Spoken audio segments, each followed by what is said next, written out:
गांव का नाम था सोनपुर। छोटा सा गांव, लेकिन सोच बड़ी कठोर। यहाँ लोगों की दुनिया खेत, चौपाल और इज्जत के नाम पर चलती थी। और इज्जत का मतलब था लोग क्या कहेंगे। सोनपुर में कोई गलती छोटी नहीं होती थी, क्योंकि यहाँ गलती इंसान नहीं, समाज तय करता था।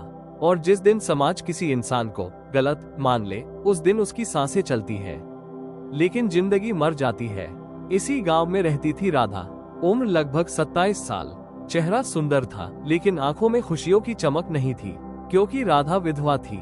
और विधवा होना इस गांव में दुख नहीं, अपराध माना जाता था। पति को गुजरे 2 साल हो चुके थे, लेकिन गांव की निगाहें आज भी राधा को वैसे ही देखती जैसे किसी शाप को देखती है। राधा घर से निकलती तो औरतें अपने बच्चों को पीछे खींच लेती। कुछ लोग रास्ता बदल लेते, कुछ लोग उसकी तरफ देखकर थूक देते। और सबसे ज्यादा दर्द तब होता जब कोई बिना बोले ही उसे दोषी बता देता। राधा के पति का नाम मोहन था। मोहन एक साधारण किसान था, मेहनती, शांत और सच्चा। दोनों की शादी प्रेम से नहीं हुई थी, लेकिन समझदारी से हुई थी। और धीरे धीरे वही समझदारी प्रेम बन गई। राधा को लगता था उसकी जिंदगी अब पटरी पर आ गई है, पर नियति ने उसके हिस्से की खुशी बहुत कम लिखी थी। मोहन की मौत अचानक हुई। गांव वालों ने कहा तालाब में गिर गया होगा, डूब गया, दुर्घटना। सबने यही मान लिया। पर राधा ने मोहन की आंखों में मरने से पहले जो डर देखा था, वो कभी दुर्घटना नहीं लगता था। मरने से एक दिन पहले मोहन ने राधा से कहा था, राधा, अगर मैं कल वापस ना आऊं तो समझ लेना मेरी मौत के पीछे सिर्फ पानी नहीं होगा। और अगले दिन वो सच में वापस नहीं आया। मोहन के बाद राधा की जिंदगी का रंग छीन लिया गया। सफेद साड़ी, सिर ढनका हुआ, कम बोलना, कम हंसना। राधा जब भी किसी से कुछ पूछती, जवाब से पहले ताना मिलता। विधवा होकर भी सवाल पूछती है। घर का राशन खत्म होता तो भी कोई मदद नहीं करता। किसी की शादी होती तो राधा को बुलाया नहीं जाता। किसी के घर पूजा होती तो राधा को दूर रखा जाता। ऐसा लगता जैसे राधा इंसान नहीं, अपशकुन हो। और एक दिन जब इंसान को रोज रोज अपशकुन बना दिया जाए, तो वो खुद को भी अपशकुन समझने लगता है। गांव के बाहर एक पुराना मंदिर था, शिव मंदिर। मंदिर के पास ही एक छोटा सा आश्रम था, जहाँ रहता था महंत निश्चलानंद। वो साधु कम, इंसान ज्यादा लगता था। गांव के साधु अक्सर भीड़ पसंद करते हैं, दान पसंद करते हैं, सम्मान पसंद करते हैं। लेकिन निश्चलानंद अलग था। वो कम बोलता, कम दिखता और बहुत कम मांगता। मंदिर की घंटी बजाता, पूजा करता, ध्यान करता और रात में चुपचाप बैठकर आसमान देखता। लोग कहते थे इस साधु के पास कोई शक्ति है, इसकी आंखों में सच दिखता है। और शायद यही वजह थी कि कुछ लोग उसका सम्मान करते थे और कुछ उससे डरते थे। एक शाम राधा का घर लगभग खाली था। राशन नहीं था, पैसे नहीं थे, मदद करने वाला कोई नहीं था। राधा ने बहुत सोचा कि किसी के आगे हाथ फैलाए, लेकिन फिर उसे याद आया, हाथ फैलाने पर लोग रोटी नहीं देते, लोग ताने देते हैं। उस दिन राधा पहली बार मंदिर की तरफ चली, क्योंकि जब इंसान की उम्मीद टूट जाती है तो वो भगवान के पास जाता है। राधा मंदिर की सीढ़ियों पर बैठ गई और रोने लगी। उसका रोना चुप था, लेकिन दर्द बहुत बड़ा था। उसी समय निश्चलानंद मंदिर से बाहर आया। उसने राधा को देखा और एक साधारण सा वाक्य बोला, रोने से जीवन नहीं बदलता। राधा ने डरते हुए ऊपर देखा। उसने सोचा अब ये भी उसे भगा देगा। पर निश्चलानंद ने आगे कहा, लेकिन रोना गलत नहीं है, गलत है खुद को दोषी मान लेना। राधा की आंखें भर आई, क्योंकि कोई पहली बार उससे कह रहा था कि तुम दोषी नहीं हो। राधा ने कांपते हुए पूछा, तो फिर मैं क्या करूं बाबा? निश्चलानंद ने शांत स्वर में कहा, सबसे पहले खुद को जिंदा समझो। और फिर उसने बुद्ध का एक वाक्य जैसा कुछ कहा, दुख बाहर नहीं होता, दुख भीतर की सोच बनाती है। उस दिन निश्चलानंद ने राधा को थोड़ी मदद दी, कुछ चावल, थोड़ा आटा, थोड़ी दाल, और कहा अगर कभी जरूरत हो तो यहाँ आ जाना, किसी के आगे मत झुकना। राधा के भीतर कोई चीज पिघल गई, क्योंकि वर्षों बाद उसे लगा कि कोई उसे मनुष्य समझता है। पर गांव इतनी आसानी से किसी का दर्द नहीं मानता। गांव अपनी कहानी बनाता है, और कहानी का नायक हमेशा समाज होता है, इंसान नहीं। कुछ दिन बाद गांव में एक तूफानी रात आई। तेज बारिश, अंधेरा, हवा की चीखें। राधा के कच्चे घर की छत टपकने लगी। राधा ने कोने में बैठकर अपना सिर पकड़ लिया। उसके भीतर डर था, भूख थी और अकेलापन था। उसी रात उसके दरवाजे पर जोर जोर से दस्तक हुई, धम धम धम। राधा के दिल की धड़कन बढ़ गई। बाहर से आवाज आई, दरवाजा खोल। राधा पहचान गई, ये बलवंत था, जमींदार का बेटा, गांव का सबसे घमंडी, शराबी और बेशर्म आदमी, जिसकी नजरें हमेशा गलत होती थी। बलवंत फिर चीखने लगा, खोल नहीं तो तोड़ दूंगा। राधा डर गई। उसने दरवाजा नहीं खोला। बलवंत दरवाजा पीटता रहा। राधा के हाथ पैर कांप रहे थे। उसे समझ आ गया कि आज अगर वो यहीं रही तो कुछ बहुत गलत हो जाएगा। वो पीछे के रास्ते से घर से निकल गई।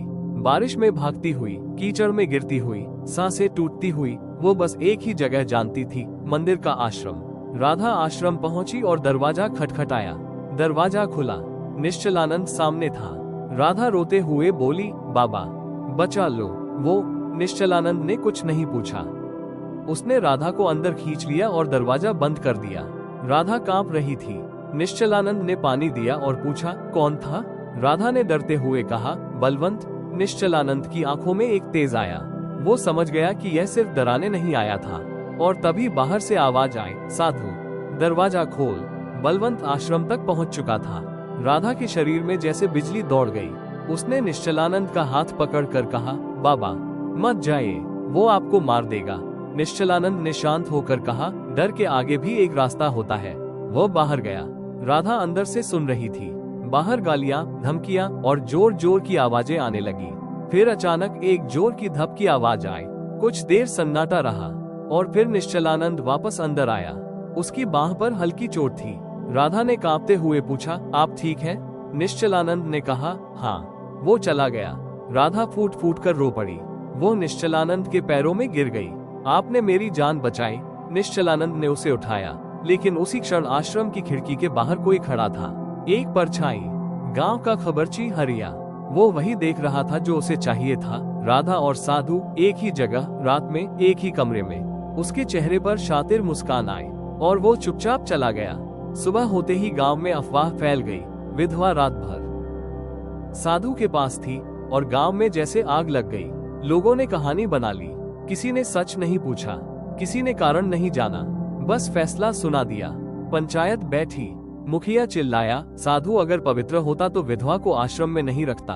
औरतें बोली, विधवा का चरित्र वैसे भी खराब होता है। राधा रो रही थी, लेकिन उसकी आवाज कोई नहीं सुन रहा था। सबको बस एक तमाशा चाहिए था, और तमाशे का सबसे आसान शिकार हमेशा कमजोर होता है। उसी पंचायत में जग्गा पहलवान आया। उसने एक कागज दिखाया और बोला, ये साधु नहीं है। सब चौंक गए। जग्गा ने कहा, इसका असली नाम नरेंद्र है। 10 साल पहले इसे हत्या के केस में गांव से भगाया गया था। भीड़ में हड़कंप मच गया। सबकी नजरें निश्चलानंद पर थी। राधा का दिल बैठ गया। उसने कांपते हुए पूछा, बाबा ये सच है? निश्चलानंद ने बहुत भारी स्वर में कहा, हाँ मैं वही हूँ। भीड़ भड़क गई। अपराधी, नकली साधु। मुखिया ने कहा, इसे बांध दो। पर निश्चलानंद ने हाथ उठाकर कहा, सजा देने से पहले एक सच सुन लो। और वो सच बोलने लगा। उसने बताया कि 10 साल पहले वो नरेंद्र था, गरीब, मेहनती और देवदत्त नाम के साहूकार से परेशान। देवदत्त गांव के दुख खरीदता था, लोगों की मजबूरी पर ब्याज लगाता था। फसल गिरवी, जमीन गिरवी, इज्जत गिरवी। नरेंद्र का प्रेम देवदत्त की बेटी काव्या से हुआ, लेकिन देवदत्त ने काव्या की शादी एक बूढ़े आदमी से तय कर दी।